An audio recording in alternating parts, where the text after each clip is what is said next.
Man, you want to talk about a bomb. Check this thing out. Hey guys, it's Bill once again with the Nintendo Super Power Club Challenge channel, and today we are looking at a game that comes to us from the inventor of Tetris, that being Tetris 2 on the NES. This is card number 104 in the collection. So as I mentioned, Alexei Pajitnov, the creator of the original game, also gave us such variants as Wild Snake, decided to give us a sequel to the original game. And they tried giving us some new innovations, so I will give them credit where it's due. They gave us some different shaped pieces, they gave us bombs, which basically blow up anything else on the screen of the same color, and they gave us different variations in the way that pieces will interact on the screen. Unfortunately, I don't think it turned out quite as well as the original, and most people will agree, considering the sales weren't nearly anywhere as close to the original, and you don't hear anyone talk about this game very much. That's for a pretty good reason. You're going to see why once we dive into the challenge here. Speaking of which, let's flip this sucker over and let's see what we got to do today. Alright, let's see what we got here on the pro level. The game is asking us to score 20,000 points starting at level 20 on low speed in the one-player mode. Sounds pretty straightforward, right? Well, I got some bad news for you. If you jump into this game thinking it's going to be exactly like the original in terms of piece shapes and speed and things like that, you're going to be in for a very rude awakening. If I could make an analogy here, playing this game, it's very similar to Zelda 1 versus Zelda 2, if you remember the vast difference there. Tetris 2 might not be that much of an extreme, but there is certainly a very noticeable difference. And there is a learning curve. It's going to take some adjusting to, but once you do, this is certainly a game that you can play and still have some moderate fun with, although once again, it's not nearly as good as the original. Alright, I think I've said my piece. I think everyone knows how I feel about this. Go ahead and take a peek at this, and here we go.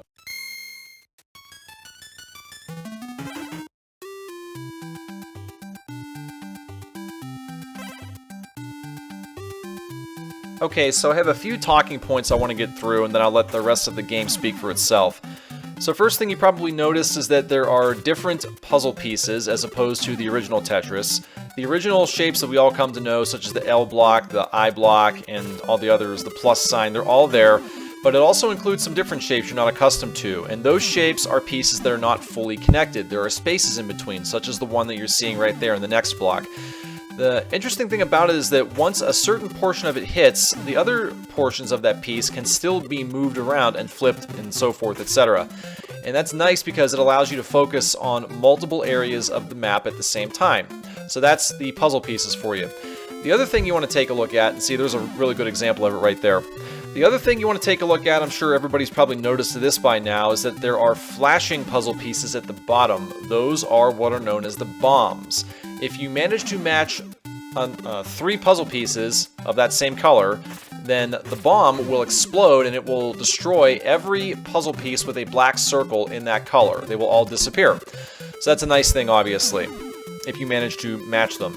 The other thing, as I mentioned, is that in Tetris, the original version, you need to match an entire horizontal line to make that line disappear. This obviously is nowhere near that. This game plays much more similar to Dr. Mario, where you're trying to eliminate viruses. So if you play Dr. Mario, you kind of know what to expect here. If you haven't, welcome to the game. So you're going to see very shortly that that red bomb will be eliminated, and there will be a nice little example of puzzle pieces disappearing in a flash, just like this. And then the rest of those pieces will drop down to the bottom. Alright, so that's pretty much all I have to say on the puzzle pieces here. Again, the object of this challenge is that we are trying to get 20,000 points in a single level. And there's a couple ways you can go about doing it. You can play the game traditionally and just try to get through the level as quick as you can. Or the other way, which is the way I'm opting for, is to get as many puzzle pieces and bombs destroyed as possible. Get it down to 1 or 2, and then just use the rest of that time to eliminate colored puzzle pieces and get points that way, because the more consecutive matches that you get, the more points you're going to get.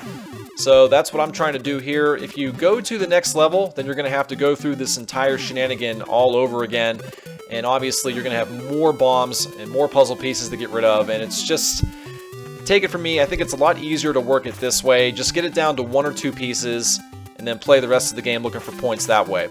So as you can probably tell by the low score at this point, this is not a challenge that's going to be done in the next 3 to 4 minutes. It's going to take some time, probably upwards of 15 minutes plus. So for that reason, I'm going to go ahead and speed up the gameplay once I stop talking here. We'll put it on double speed, and then once we get closer to the end, I'll chime back in, put it on regular, and we'll wrap things up. So here we go.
Alright, not exactly what I would call masterful playing, but good enough to get the job done. I think you guys can kind of see what I'm going for here. You get the picture. And about 15-20 minutes later, there we go, 20,000 points, and that puts challenge 104 in the books, and that also makes the 60th completed challenge in the collection. As always, guys, thanks for watching, much appreciated, and we will see you in the next video.